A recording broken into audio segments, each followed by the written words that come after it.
Good morning, mayang adlaw. So Daniel chapter 10. So Daniel 8 and 9 last time nakita na to nga na first time na basahan ni Daniel nga nasulat naman di ay sa Jeremiah ang tanan mga butanga. And then again we've been saying that all over and over again. That the backdrop of Daniel was Jeremiah 29:10 to 14. Very familiar verse. That it was a prophecy that for 70 years they will be in Babylon or modern day Iraq. So, it was the first time that he read it and he realized sala gid na mo ning tanan. It was because of the unbelief of God's people that all those miseries were happening to them. And that's why in behalf of God's people, Daniel confessed of their sins and asked for forgiveness. Through the faithfulness and the mercies of God, he said, Lord, take away this furious anger from us. Kuhaan ng imong kasuko kanamo. Grabe ito, double emphasis kay anger na furious pa. So, that was his realization. And gwapo kay, while he was praying, God already had a plan and sent someone, you go and minister to Daniel. And it was Gabriel who was sent. And wala na may lain Gabriel sa Bible. I believe this is the same Gabriel who was also sent down the line through Joseph and Mary to tell them that the Messiah is coming. So, dili aksidente. Kini si Daniel, dili si Gabriel is always the bearer of good news. Both good and bad, because as we see in the story, it says there that the anointed one, who is Jesus, will come. And he will come as if he accomplished nothing. As to add insult to injury, ingon pa, it seems he accomplished nothing and he will be killed. So, double whammy gayud. So, that was the announcement of Gabriel. Napaisa. And then a leader or an emperor will rise up. And then all wars and hardships will come. So, Daniel was thinking about 70 years, he read it.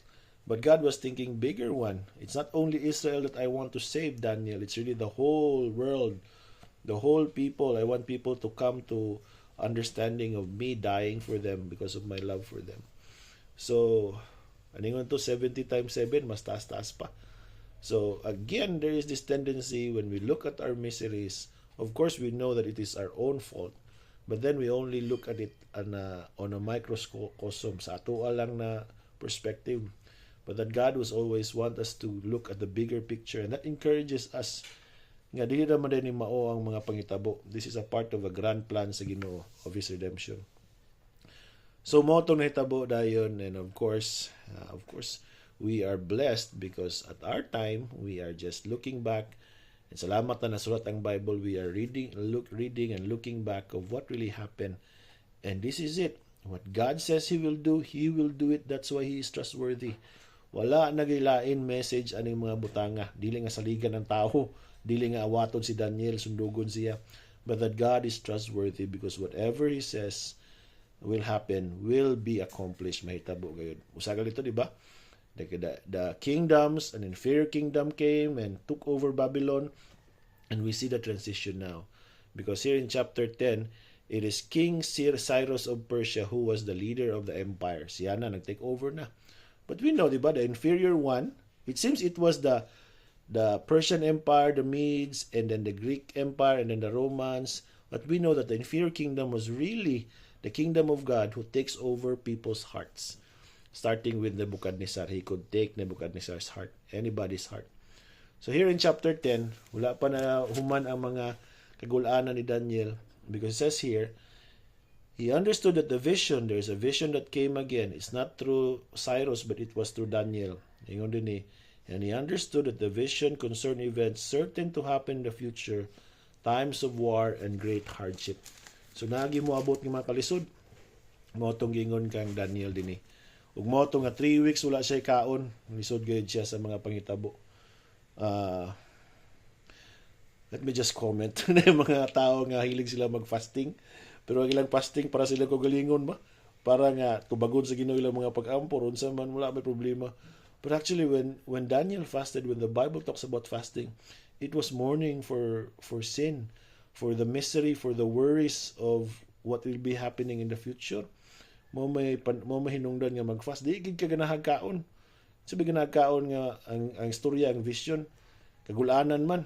And that's what happened to Daniel. But something very good happened, because it says here in verse 4, on April 23, and I think it's not a coincidence because April is the first month of Israel and it is the beginning of redemption.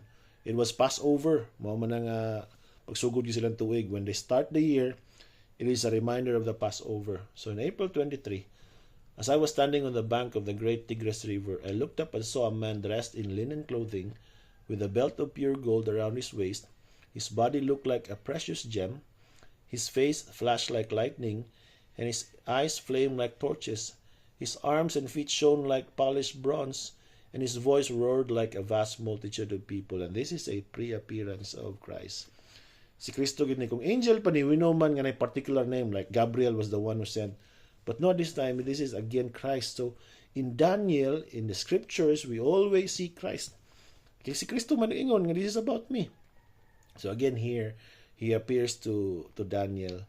And what happened when Daniel saw this vision, all others did not see the vision and they ran away, but only Daniel saw it. Just like Paul, when Christ appeared to Paul on the road to Damascus, he was the only one who heard the voice and he saw the vision, the light, but then the others did not see it and they ran away. So it was para-pareha ra mga storya, no? Connect ra mga storya. And that's why all his strength was gone from him. That's why when we are faced in the majesty and the glory of Christ, the Christ who is the King of heaven, we will really lose our strength. We will just bow down. But thankfully, because of him also, we could look at him in the eyes, and we could really see and appreciate his love for us. So nindot kayo nga pamandungon. But then it says here, the comfort it does is that Daniel, you are precious to God. Twice in chapter 10, this was repeated to Daniel to comfort him that Daniel, you are precious to God. In verse 18, Daniel, do not be afraid, you are precious to God. And I believe, for me, this is really the salvation experience of Daniel.